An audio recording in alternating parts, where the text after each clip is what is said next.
আসসালামু আলাইকুম। আজকে আমরা শিখব এক্সেলে কিভাবে টেবিল তৈরি করতে হয়। সো আমরা এর জন্য এক্সেলের মধ্যে প্রবেশ করলাম। এক্সেলের মধ্যে প্রবেশ করার পরে আমরা এখন খুবই সহজ নিয়মে দেখাবো একটি টেবিল কিভাবে তৈরি করতে হয়। তো আমরা আপনার সবাইকে শেখানোর জন্য আমি একটি টেবিল তৈরি করব, সেটি হচ্ছে স্টুডেন্ট রেজাল্ট শিট। কীভাবে স্টুডেন্ট রেজাল্ট শিট তৈরি করতে হয় এবং খুব সহজে বেসিক থেকে শুরু করে সব কিছু আজকের ভিডিওতে দেখানো হবে। সো বেশি কথা না বলে আজকে শুরু করি। আশা করি এই ভিডিওটি দেখলে আর তেমন কোনো প্রশ্ন থাকবে না। যদিও প্রশ্ন থাকে তাহলে আপনারা অবশ্যই মেসেজে বলে যাবেন, কমেন্টে বলবেন, আপনাদের রিপ্লাই দেওয়ার চেষ্টা করব। সো এখন প্রথমে আমি একটি এক্সেলের হোম পেজের মধ্যে আসলাম। আসার পরে আমি এখানে যেই বিষয় টেবিল তৈরি করতে চাই সেই বিষয়ে এখানে লিখব। আমি ধরেন স্টুডেন্ট রেজাল্ট শিট, তো আমি এখানে লিখব স্টুডেন্ট রেজাল্ট শিট।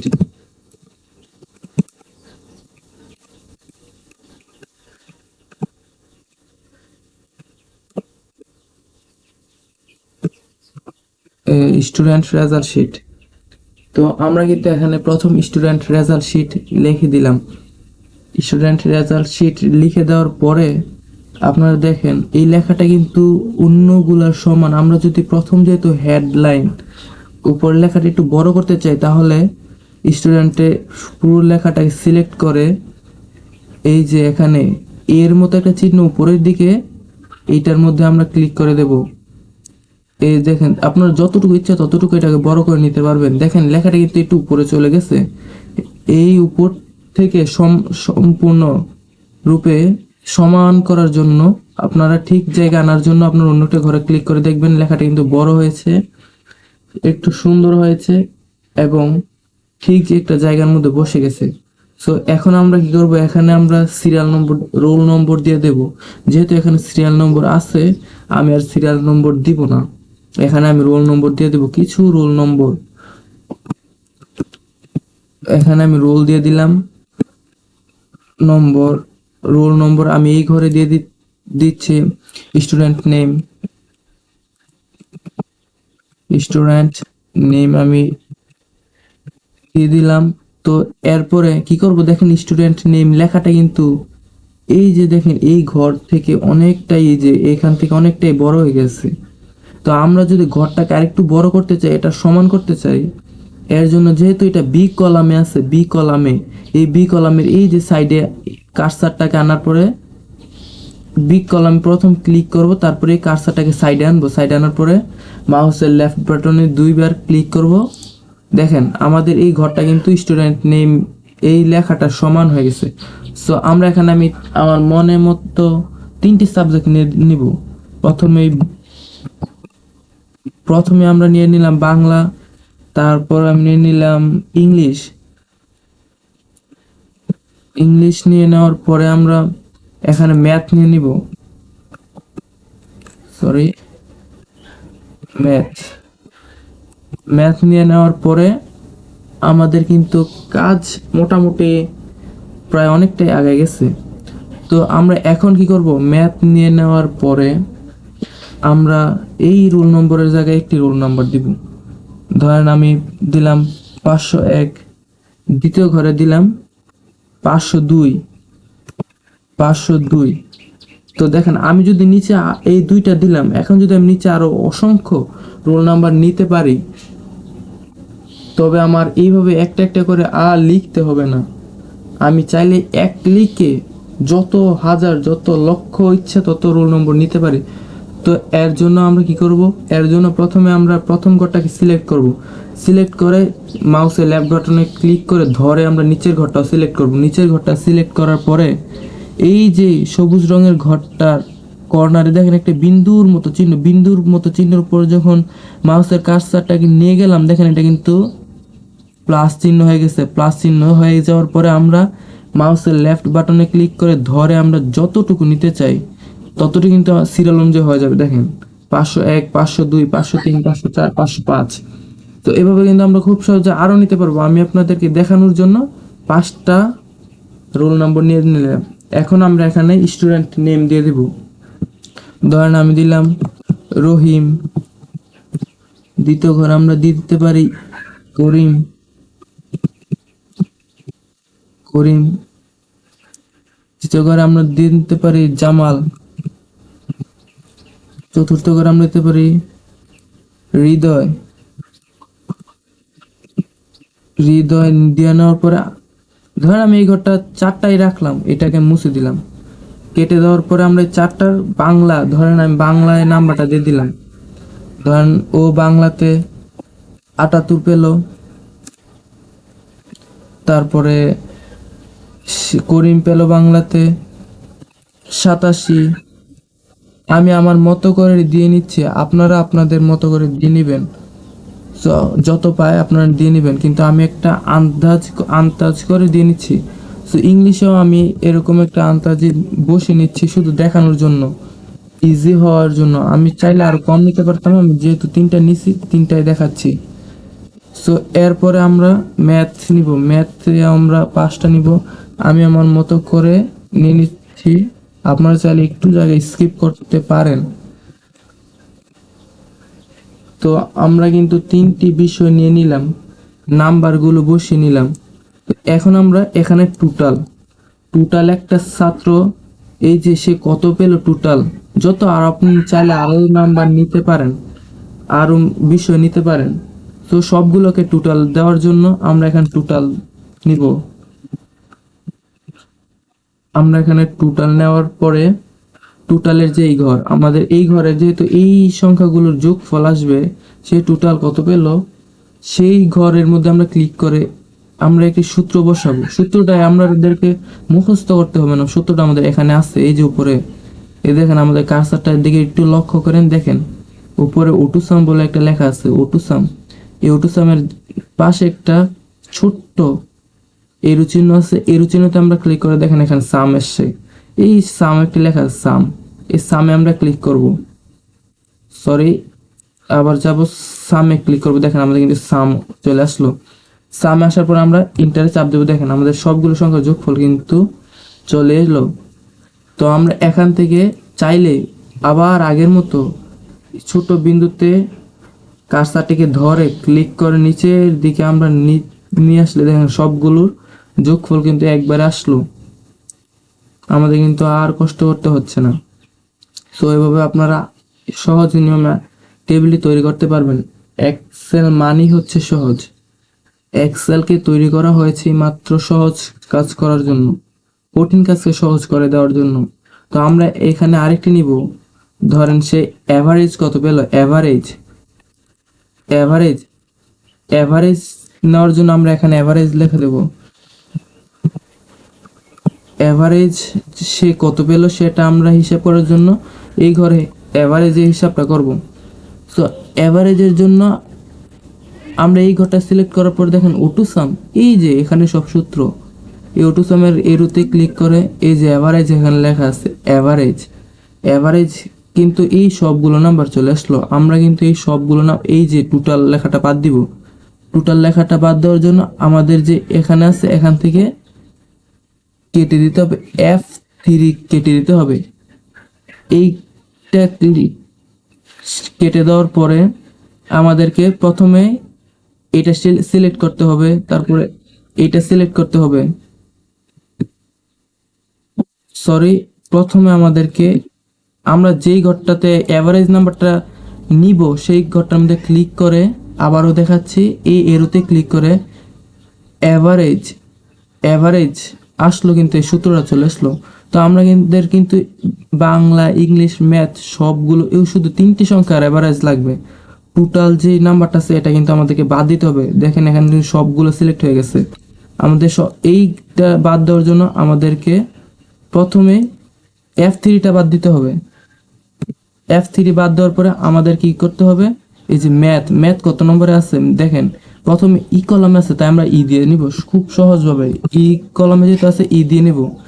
ই দেওয়ার পরে যেহেতু এটা 3 নাম্বার, এই যে এটা 3 নাম্বার সারির মধ্যে আছে, 3 নাম্বার সারি, এই কারণে আমরা 3 দিয়ে নিব। এখন দেখেন আমাদের কিন্তু 3টি ঘর সিলেক্ট হয়ে গেছে। তো আমরা এখন কিবোর্ড থেকে ইন্টারে প্রেস করবো, দেখেন আমাদের কিন্তু অ্যাভারেজ নাম্বারটা চলে এলো। তো এরকম ভাবে আমরা একটা বের করতে পারলে আবার আগের মতো নিচের কারসাটে যে কর্নার যে বিন্দুর মতো আছে সেটার মধ্যে ধরে আমি নিচ পর্যন্ত আনবো। দেখেন এই সবগুলোর অ্যাভারেজ কিন্তু চলে এলো।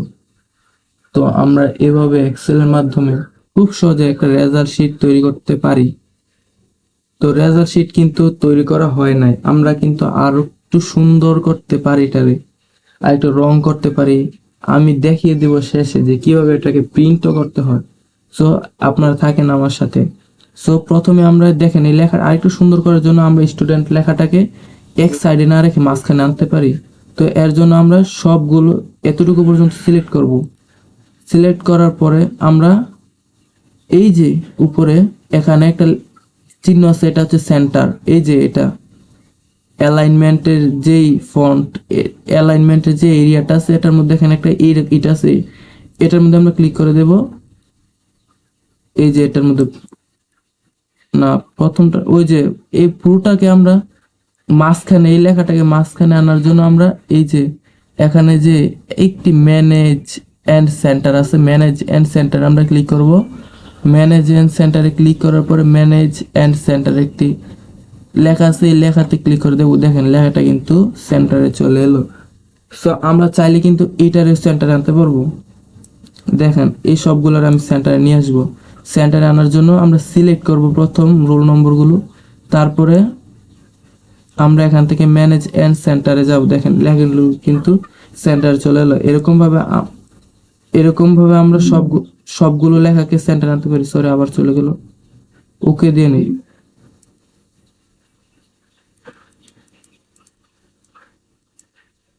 আমাদের কিন্তু সবগুলো আবার ডিলিট হয়ে গেল। তো আমরা এখন ডিলিট হয়ে যাওয়ার পরে আমরা কিভাবে আগের জায়গায় ফিরে আসবো, তার জন্য আমরা কন্ট্রোল+Z চাপ দিব। কন্ট্রোল+Z চাপ দেওয়ার পরে দেখেন সবগুলো কিন্তু একই জায়গায় চলে এলো। এইগুলোকে সেন্টারে আনার জন্য আমাদেরকে এই যে এই সেন্টারে এটাতে ক্লিক করতে হবে। এই যে এটাতে ক্লিক করার পরে এটা সেন্টারে চলে এলো।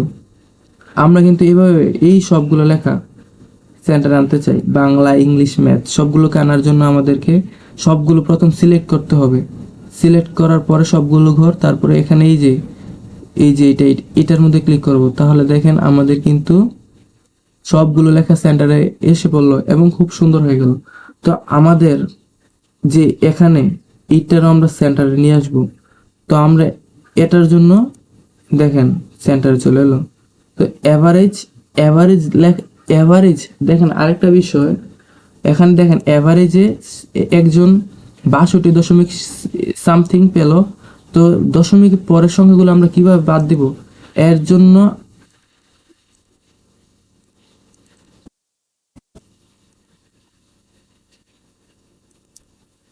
এর সরি একটু সময় নিচ্ছে।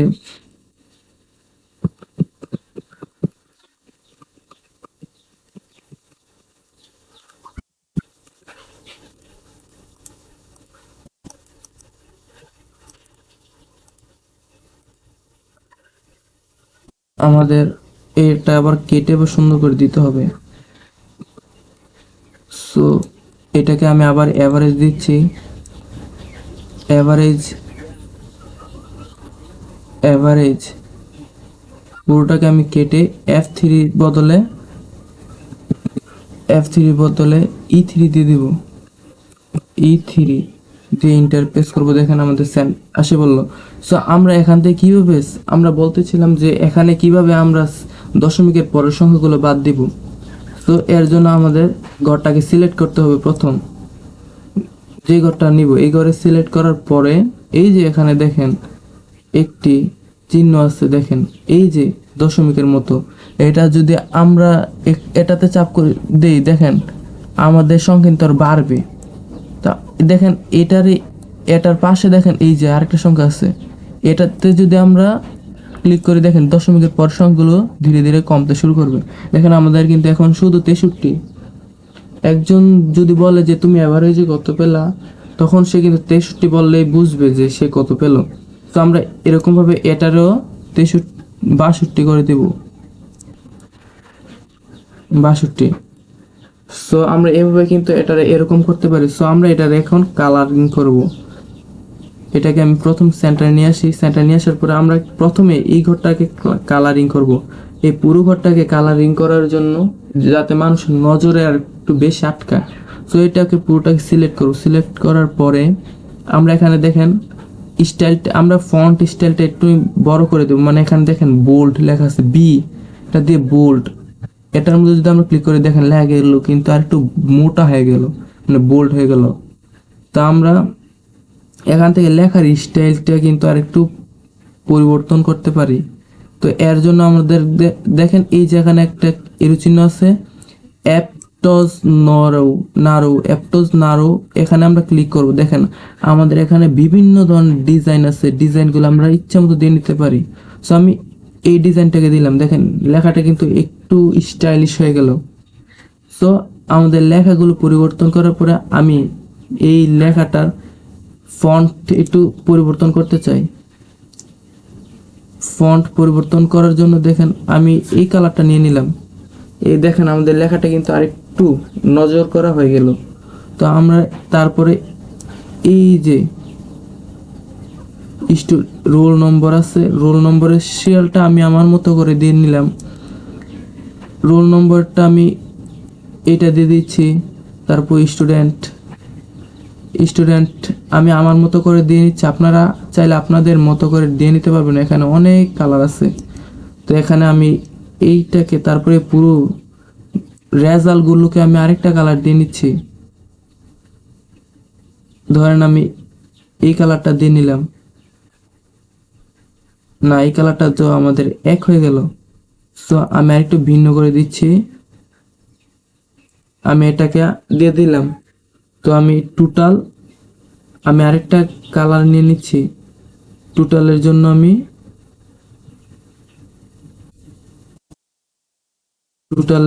আরেকটা কালার নিয়ে নিচ্ছি। টোটাল ধরেন আমি এই কালারটা নিলাম, সরি সবগুলো ঘর হচ্ছে না, সবগুলো ঘর সিলেক্ট করে আমরা এখান থেকে যে কোনো কালার, আমি এই কালারটা নিয়ে নিচ্ছি। অ্যাভারেজের জন্য আমি আরেকটা কালার নিচ্ছি। সো অ্যাভারেজের জন্য আমি যেহেতু এটা অ্যাভারেজ, সো আমি এখান থেকে এটা নিয়ে নিচ্ছি যাতে মানুষ বোঝে।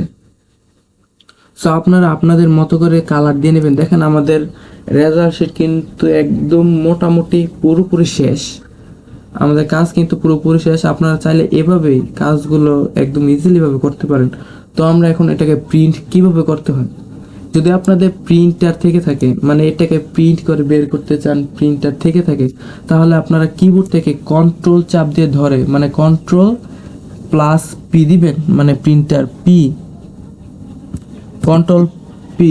দেখেন আমাদের কিন্তু কন্ট্রোল পি দেওয়ার পরে এই লেখাটা এরকম, মানে আমাদের যদি একটা ছাপাইতে চাই তাহলে আমাদের পেজটা যদি এটা হয়, এই যে আমাদের পেজ হয়, পেজের মধ্যে এটা এরকম থাকবে। যদি আপনারা চান কিভাবে প্রিন্ট করতে হয় ওটার জন্য আমি ভিডিও দিব। সো সবাই ভালো থাকবেন আজকের মতো। আবার কিভাবে আমরা ব্যাকে আসবো, এই যে এখানে ব্যাকে আপনারা এটাকে সেভ করার জন্য যদি আপনি চান যে এটা আপনি সেভ করে রাখবেন, তো এর জন্য কন্ট্রোল প্লাস এস ক্লিক করবেন, কন্ট্রোল প্লাস এস। সো আমি এটাকে কন্ট্রোল প্লাস এস ক্লিক করার পর দেখেন এরকম একটা ইন্টারফেস শো করবে। আমি এটা কোথায় সেভ করতে চাই, আমি এটাকে প্রথম নামটা পাল্টে নেব, পরিবর্তন করে নেব। স্টুডেন্ট, এটা রেজাল্ট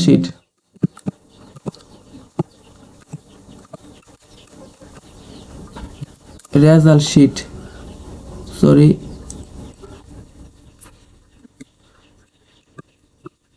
রেজাল্ট শিট দিয়ে আমি রেজাল্ট শিট দিয়ে আমি এটাকে সেভ করতে চাই। সেভ করার জন্য আমরা এখানে দেখেন কোন ফাইলে আমরা সেভ করব। দেখেন আমাদের এখানে এই যদি আমরা এখানে ক্লিক করি, এই যে এখানে ডকুমেন্ট, তারপরে এখানে দেখেন আমাদের ডকুমেন্ট আছে এক্সেল ইনফরমেশন। আমি এটাকে ফোল্ডার খুলেছি এক্সেল ইনফরমেশন নামে আমি ফোল্ডার খুলেছিলাম। সো আমি এটাকে ইচ্ছা করলে এক্সেল ইনফরমেশনের মধ্যে এটাকে আমি রাখতে পারি সেভ করে, পরবর্তীতে আমি এটাকে পরিবর্তন করতে পারি আবার। সো আমি এটাকে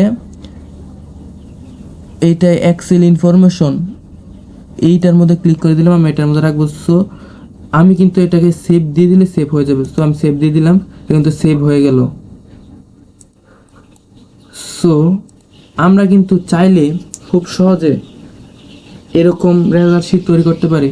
কিভাবে ফোল্ডার তৈরি করতে হয়, ফোল্ডারের বিস্তারিত একদম বেসিক থেকে শেষ পর্যন্ত একটি ভিডিওর মাধ্যমে আমি দেখিয়ে দিতে পারি। যদি আপনাদের প্রয়োজন হয় বলবেন, আমি আশা করি খুব তাড়াতাড়ি ওই বিষয়ে একটি ভিডিও আনার চেষ্টা করব। সো আল্লাহ হাফেজ, আজকের মতো এখানে শেষ করলাম। সবাই আমার জন্য দোয়া করবেন, চ্যানেলটাকে সাবস্ক্রাইব করবেন। আমি যতটুকু জানি ততটুকু দিয়েই আপনাদেরকে শেখানোর চেষ্টা করতেছি। আমি এত বেশিও জানি না, আমি যতটুকু জানি, যারা কম পারে, এক্সেল সম্পর্কে একদম ধারণা নেই, বেসিক, তাদেরকে আমি শেখানোর চেষ্টা করছি। আমি যতটুকু পারি ততটুকুর মধ্যে থেকে আমি ভিডিও তৈরি করার চেষ্টা করছি, একদম বেসিক থেকে। সো একটু চ্যানেলটাকে সাপোর্ট করবেন। আসসালামু আলাইকুম, আজকের মতো এখানে শেষ।